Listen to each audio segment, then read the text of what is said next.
Oi pessoal, oi Ju, eu achei melhor gravar a resposta porque senão ia demorar muito para escrever. Na verdade, essa tua pergunta, Ju, ela tá respondida no capítulo 6 do livro, que é o capítulo de compreensão diagnóstica, onde eu falo do momento inicial da terapia. Mas para te responder assim rapidinho, o que que eu te digo? Você diz que aprendeu a fazer esse primeiro momento com criança e pais. E a primeira coisa que eu vou te dizer é que não tem um jeito certo. Pessoas fazem atendimentos de formas diferentes, em abordagens diferentes e diferentes na mesma abordagem. Se você for ler o Descobrindo Crianças, por exemplo, da Violet Wachlander, ela vai falar de um primeiro contato pais junto com criança. Eu não faço isso e eu vou te dizer por quê. Porque eu entendo que se a gente segue um preceito fenomenológico, né, de trabalhar com aquilo que aparece, de trabalhar com o fenômeno, com aquilo que vai se contornando como uma questão, como uma figura para o terapeuta, eu entendo que no caso da clínica de crianças e na maior parte da clínica de adolescentes, o que é figura inicialmente não é a criança, o adolescente ou o que está acontecendo com eles. O que é figura é o olhar de um adulto, às vezes de mais de um adulto, problematizando um comportamento ou comportamentos dessa criança, desse adolescente. Ou seja, num primeiro momento, quando alguém liga, né, quando alguém vem procurar terapia para o filho, o neto, o sobrinho, enfim, né, uma criança ou um adolescente, o que eu tenho, fenomenologicamente falando, é um adulto que acha que uma criança ou um adolescente precisa de terapia.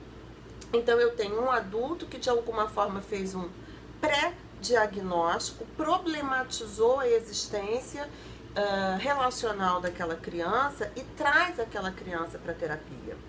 E aí isso não me diz que a criança precisa de terapia, isso não me diz absolutamente nada em relação à criança, mas começa a me dizer algo em relação a quem pede terapia. Então, baseado nesse princípio, eu escolho ouvir sempre, em primeiro lugar e somente, quem me pede terapia, quem me procura.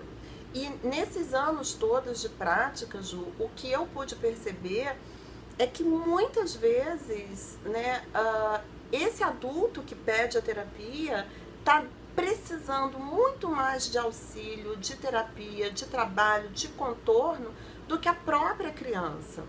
Muitas vezes, né, esse adulto está precisando de ajuda e essa criança ou adolescente também. Mas muitas vezes também não necessariamente aquilo que o adulto me pede é o que a criança me pede. Então a gente precisa trabalhar um ajuste de demandas, sabe? Então, por conta disso, eu escolho começar com o adulto. Eu não conheço essa família, eu não sei o que eles vão trazer, eu não sei se aquilo que o adulto tem para me dizer é algo que ele se sente bem, à vontade, confortável para falar diante dessa criança, desse adolescente. Eu me preocupo particularmente com a criança e com o adolescente, porque na maior parte das vezes, o que vai acontecer? Vão ficar dois adultos falando sobre ele e ele novamente numa posição que provavelmente ele já experimentou várias vezes, de estar sentado no trono, na berlinda, com pessoas falando sobre ele, naturalmente, na maioria das vezes, não falando bem, né? Falando mal.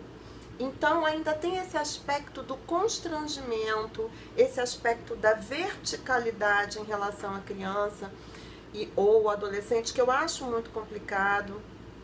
Eu não sei o que eu vou encontrar.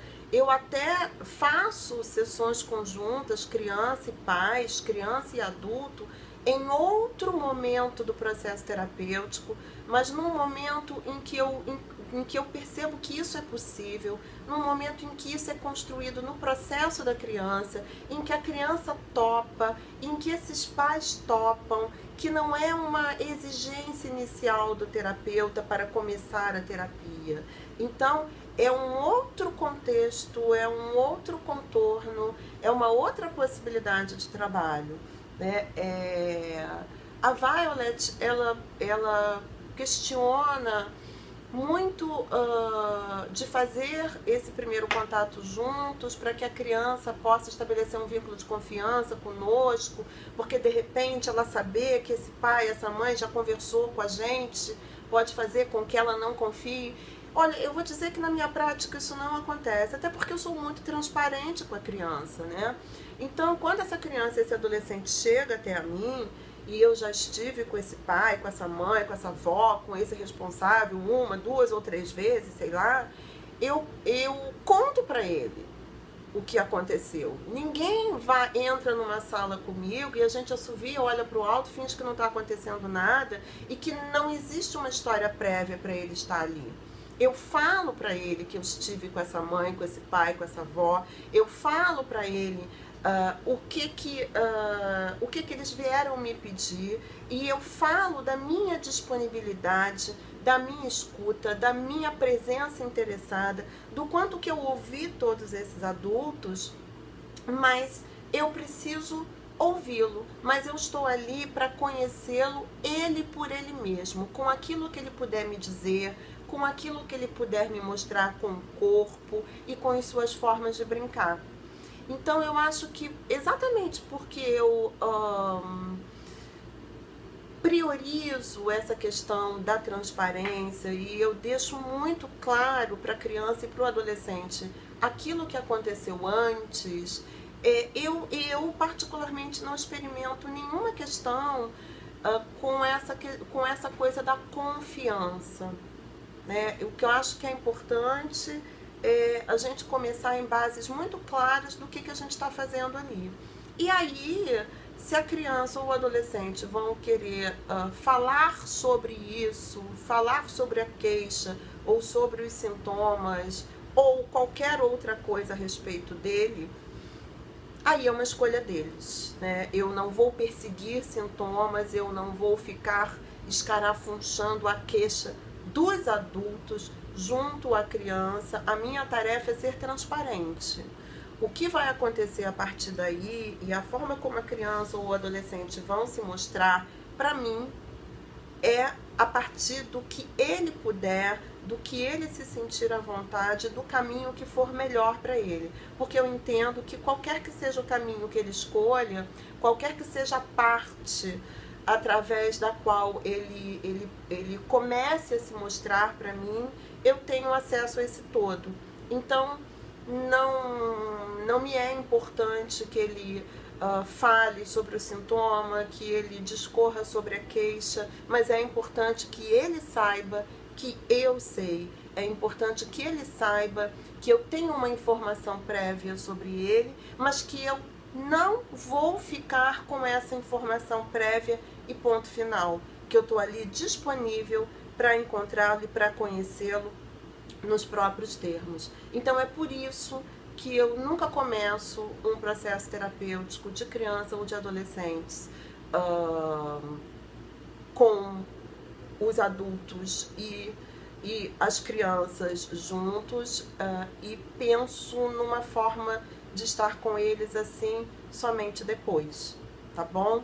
No capítulo 6 do meu livro, o Gestalt Terapia com Crianças, Teoria e Prática, intitulado Compreensão Diagnóstica, existe todo um primeiro bloco sobre o momento inicial da terapia que eu discorro sobre isso, tá bom? Uma beijoca, espero ter podido ajudar você, Ju, e quem mais vê esse vídeo. Tchau, tchau.